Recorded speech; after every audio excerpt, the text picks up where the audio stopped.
The wagon wheels shrieked as they ground over the rocks, iron rims biting into the dry ruts. Dust boiled up behind, curling through the air like smoke from a dead fire. Marcus Thorne's hands gripped the reins so tight his knuckles burned white. But the mule didn't need guiding. It followed the path as though it remembered, just as he did. Subscribe now. Don't miss the thrilling conclusion of this epic Western tale. Hit that subscribe button to follow Marcus's journey to the end. The house came into sight sudden, like a scar opening in the landscape. Broken fence posts leaned like drunks in the sand. The barn roof sagged. The porch boards hung loose as ribs on a carcass. Devil's Ridge Ranch had been dead for near 20 years, yet it breathed at him now, every creak in the wind whispering of what he'd lost. Marcus climbed down, boots sinking into the brittle earth. His shadow stretched long and thin in the late light. He stood a moment, listening, cicadas buzzing, a crow calling harsh from the cottonwood, the faint rattle of a loose shutter banging. Nothing more. He crossed the yard slow, each step awaited. The porch groaned when he set his boot on it.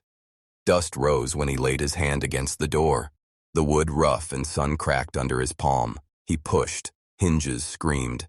The air inside carried the smell of old boards, dry rot, and something else. A living scent that did not belong. Marcus stilled. His eyes adjusted to the dim. Shapes loomed. The table half collapsed, a chair overturned. His mother's iron kettle rusted in the corner. And in the far shadows, movement.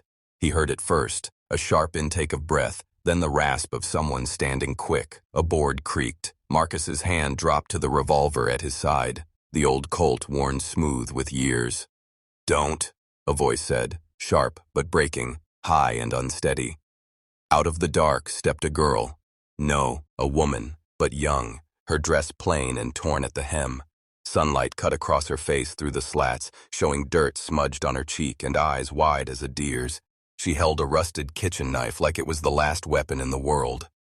Marcus didn't lower his hand. "This place is mine." Her chin lifted, though her breath still trembled. Not anymore. For a heartbeat, the two of them just watched, dust motes drifting in the light between. Then she spoke again, words like stones dropped in a well. "You're going to sleep with me." Marcus's jaw tightened. The mule shifted outside, tack jangling. He let the silence hang until it near crushed the room. "Say that again." "You heard me." The knife wavered, though she gripped it tight. Her voice tried for hard but came out raw. "This ranch, it's mine now. If you're staying, you'll do what I say." Marcus studied her, not a flicker of seduction in her face. Only fear layered with defiance. A girl cornered, fighting with the only weapon she had, her tongue, her stubbornness. He eased the hammer of the Colt back with a click that filled the room. "You aiming to order me in my own house?" She swallowed, but her eyes didn't fall. "I'm not leaving. You can shoot me, but I won't go. Better a bullet than the ones chasing me." The words hung heavier than the dust. Chasing. Marcus caught it. Waited. His gaze shifted to the window. The horizon burned red with sunset. But beyond that glow, he thought he saw the faintest curl of smoke. Far out, where the desert rolled into Bois, Serpent's Canyon. Travelers or hunters? His thumb eased the hammer back down. He holstered the Colt slow, never breaking her stare. The knife lowered an inch, then rose again quick like she regretted showing weakness. Marcus moved past her, boots echoing on the bare floor. He touched the mantel where the old clock still sat, hands frozen at the hour he'd left. He could feel her eyes on his back, sharp as the blade she gripped. "You've been living here?" "Yes." "How long?" Her silence stretched before she answered, voice tight. "Months, maybe more. I don't count." Marcus turned. "What for?" She hesitated, then said it plain, like a confession forced. "Hiding." The crow outside called again, harsh and final. Marcus saw the truth in her shoulders, how they hunched like she carried a weight far heavier than her years. He stepped closer. She raised the knife higher, but her hand shook now, knuckles bone white. Marcus stopped within reach of the blade. He looked down into her eyes, saw the edge of desperation carved there. "What's your name?" She blinked, the question breaking the taut silence. "Elena." "Elena," he repeated, the syllables dry in his throat. "Well, you've squatted in my place. You've claimed it as yours, and you've told me how things will be." Her chin lifted again, but her breathing came fast, uneven. Marcus leaned closer, voice low as gravel dragged across stone. "Understand this. You may swing a knife, you may spit fire, but nothing you say puts a claim stronger than mine. You want to live under this roof, you'll speak truth. You'll tell me who's chasing." The knife wavered, dropped a furrow. Action. "They'll come," she whispered, barely air. "Who?" She closed her eyes as though the word itself might summon them. "The Blackwood Gang." Marcus felt the name strike like iron. He knew it, carried it from old whispers in saloons, men who hunted for sport, left bones in the sand. When Elena opened her eyes, the knife was still there, but the fight had dimmed, not gone, only buried under fear too deep for words. Marcus stepped back slow and pulled the chair upright at the table. He sat, the wood creaking, his revolver laid loose on the boards before him. "You stay," he said, voice flat. "But you stay honest. If Fafama, the Blackwoods, are coming, this ground won't stay quiet long." Her fingers loosened at last. The knife clattered to the floor. Outside, the wind picked up, rattling the shutters like bones. The tension is building. What will happen when the Blackwood Gang arrives? Like this video and share it with fellow Western fans to see how Marcus and Elena's story unfolds. The hammer fell on an empty chamber. The click echoed sharp against the walls. Marcus lowered the revolver, slid one brass round into place, and spun the cylinder with a flick of his wrist. Across the table, Elena flinched at the sound. She sat stiff, arms wrapped around herself, eyes fixed on the weapon like it was a snake. "You ever fired one?" Marcus asked. She shook her head. He pushed the Colt across the scarred wood toward her. "Then you'll start." Her hand stayed in her lap. The lantern's flame threw her shadow long on the wall, trembling with each breath. Marcus leaned back in his chair. "Steel's better than fear in your gut. Pick it up." The floorboards creaked when she rose. Her fingers brushed the iron, hesitant, then wrapped around it at last. The gun sagged heavy, near dragging her arm down. "Raise it." She lifted, the barrel wavering toward the door. "Steadier," he said. Her jaw clenched. Both hands closed around the grip. Still the muzzle shook. Marcus stood, stepped behind her, his scarred hand folding over hers, guiding the weight up. The smell of gun oil clung thick, mixing with the faint sweat of her skin. "Feel the kick here." He tapped the meat of her shoulder. "Not here." He pressed her wrist. "You lock that wrong. It'll break you instead of the target." Elena's breath came fast, shallow. "What if I miss?" "You will." Her head snapped toward him, startled. "You'll miss," he repeated, voice steady. "Till you don't." They held there, silence stretching but for the steady chirr of crickets outside. Then distant, the roll of thunder without clouds. Hoofbeats, slow, heavy, far out on the plain. Elena stiffened. Marcus's eyes narrowed. He crossed to the window, pulled the curtain aside with 2 fingers. Out past the rise of the land, faint dust curled where the horizon bled into night. "Riders," he said. "They're searching." Her knuckles whitened on the revolver. "They'll come here." "Maybe," Marcus answered, though his tone held no doubt. He let the curtain fall, turned back to her. "That's why you learn now." The gob next morning broke sharp, sky-wide and merciless. The yard lay scattered with broken boards Marcus had pulled down for firewood. He set bottles on the fence posts, each one winking glass in the sun. "Shoot." Elena raised the Colt, arms stiff. The crack shattered the still air. Dirt spat up 2 feet from the fence. "Again." Her ears rang. She fired. The bottle quivered but stayed whole. Marcus's voice cut like a knife. "Again." She grit her teeth. Fired. Miss. Again. Miss. Again. A bottle burst, shards flashing like crystal in the dust. She lowered the gun, chest heaving. Sweat ran down her temples, darkened her dress. Marcus studied her a long moment, face carved of stone. Not enough.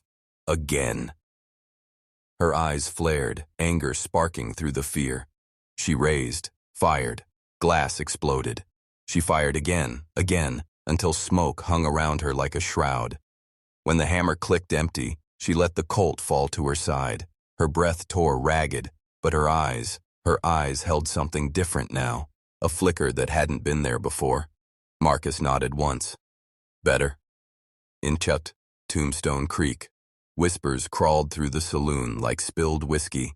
Men hunched over tables, speaking low, eyes darting to the windows. The Black Woods, one spat, wiping his mouth with the back of his hand. Heard they're riding up from the south, tore through Murphy's place. Last week. The barkeep leaned in, voice barely a breath. They're looking for a girl. Glances traded like cards. No one spoke the name, but every head turned just once toward the canyon trail leading to Pond Devil's Ridge Ranch. And in the corner, two riders sat with dust still on their boots, listening. Their smiles were thin as razors. That night, Elena sat by the cold hearth, knees tucked to her chest. Marcus cleaned his rifle at the table, the scrape of the rod steady as his heartbeat. You should leave, she said, voice small in the shadow. They're after me. If you stay, you'll die for it. Marcus didn't look up. This ground's mine. They'll have to take it. I don't want you hurt because of me. The rod slid free, the chamber gleaming in lantern light. Marcus set the rifle down, leaned forward, forearms on the table. You think they stop if I hand you over? Men like that don't quit. They hunt and they burn. Best you learn that quick. Elena stared into the dead ashes. Then what am I to you? Burden or bait? Marcus's gaze cut through her like a blade. Neither. You're the fight that found me again. The words sank deep, heavy as the silence after. Outside, the coyotes howled. The wind shifted, and far off beneath the starlit dark, the rhythm of hooves rolled once more, closer than before. The first shot shattered the night. Marcus dropped to a knee as glass burst from the window above him. Elena gasped, clutching the rifle to her chest. The air filled with dust and splinters, the smell of powder rolling in from the dark. Down, Marcus barked, shoving her toward the floorboards. Another round punched through the wall, screaming as it split. Boots thudded outside. Shadows moved against the glow of lanterns swinging from saddles. The Blackwood gang had come. Marcus crawled to the window frame, peered through the crack. 6 riders, maybe 7, spread across the yard, rifles flashing in their hands. Their horses stamped and snorted, eyes wild in the firelight. He raised his Colt, fired once. A horse screamed, staggered sideways, throwing its rider. Chaos split the line. Shouts rose. Bullets answered, slamming into the porch beams. Elena's hands trembled as she slid cartridge across the floor toward him. There's more! Keep low, Marcus growled, snatching the rounds, sliding them into the cylinder. The steel clicked home. He fired again. Another rider spun from his saddle, crashing into the dust. The gang's leader stepped forward through the smoke, tall, broad-shouldered, a long black coat flapping in the night wind. His voice carried across the yard, deep as thunder. Marcus Thorne. Hand over the girl, and I'll let you rot in peace. Elena's breath caught. Marcus steadied the revolver on the sill. You picked the wrong ground. Blackwood. The leader's laugh rolled dark. Then we'll salt it with your bones. A wave of gunfire poured against the ranch. Boards splintered, windows shattered, the door shook in its frame. Elena covered her ears, tears streaking her dust-stained face. Marcus grabbed her wrist, dragged her toward the back. We hold here, we die here, move. They burst into the kitchen as another shot tore the air. Marcus kicked the table over, shoved her behind it. You hold this line. She shook her head, voice breaking. I can't. You can. He pressed the rifle into her hands, locking her fingers around the stock. Aim where the lanterns are. Don't think, just fire. Her eyes shone wide in the flickering light. He squeezed her shoulder once, firm, then turned back toward the front. Another rush outside. Boots thundered on the porch. Marcus swung the door open, shotgun raised. The blast lit the night, threw one man back into the dust. Another lunged, knife flashing. Marcus met him with the stock, bone cracking under the blow. The yard burned with chaos. Lanterns had been thrown to the ground, fire licking at the dry boards of the corral. Horses screamed, rearing against their ties. Smoke curled into the sky, glowing red against the stars. From the kitchen, Elena's shot rang out. A cry followed. Shars. Final. She gasped loud enough Marcus heard it even over the roar. Keep firing, he shouted, voice hoarse. The gang faltered, pulling back to the edge of the yard. Silas Blackwood raised his hand, signaling halt. His men circled, rifles raised, eyes glowing in the firelight. Marcus! The leader called again, laughter gone now, voice like iron. You think you can hold? We've carved down better than you. Give the girl, or we burn this place to ash with you in it. Marcus stepped into the doorway, smoke curling around his shoulders, his revolver gleaming, steady as his eyes. This ranch has buried better men than you, he growled. The standoff held, both sides frozen in the red haze. Fire crackled at the barn, sparks lifting into the wind. Sweat ran down Marcus's face, but his hand did not shake. Behind him, Elena reloaded with trembling fingers, breath ragged. She pressed her cheek against the rifle, peering through the smoke, waiting for the next shape to move. Then silence. No shots, no shouts, only the low roar of fire and the whisper of the desert wind. Silas Blackwood stepped forward, boots crunching slow on the dirt. He pushed back his coat, showing the pistol at his hip. His eyes found Marcus's, steady, cold. One shot, he said. Yours against mine. Winner takes all. Marcus's grip tightened on the revolver, his jaw locked. Behind him, Elena whispered, Don't. But her voice vanished under the crackle of flame. The leader smiled, thin as a blade. Or are you too old to draw? Thorn. Marcus's breath came slow, measured. The Colt lay heavy in his palm, familiar as his own heartbeat. The world narrowed. Firelight. Dust. The man before him. Elena's hand brushed his arm, trembling but sure. He felt her presence, the fight she'd found tonight, the fire she carried now. Marcus stepped off the porch into the burning yard. The horizon blazed, and the desert held its breath. The night split in two. Marcus's revolver cleared leather as Blackwood's. A pistol flashed in the firelight. Two muzzles flared at once, thunder shaking the yard, smoke curling through the burning dark. Blackwood staggered, coat whipping with the motion. His shot tore the brim off Marcus's hat, spinning it into the dirt. Marcus's bullet ripped across the outlaw's shoulder, snapping him sideways. The gang roared, rifles raised, but the leader's hand shot up, halting them. He straightened, blood dark across his coat, eyes blazing through the haze. Not done, he snarled. Marcus's face held no answer, only the steady grip of a man who'd been here before. He thumbed back the hammer, steel clicking into place. The leader's pistol rose again, their eyes locked. Two men carved from the same dust, one driven by greed, the other by ghosts. From the shadows of the kitchen, Elena's rifle barked. The shot tore through the night, striking the outlaw's pistol, wrenching it from his hand. It spun away, clattering against the rocks.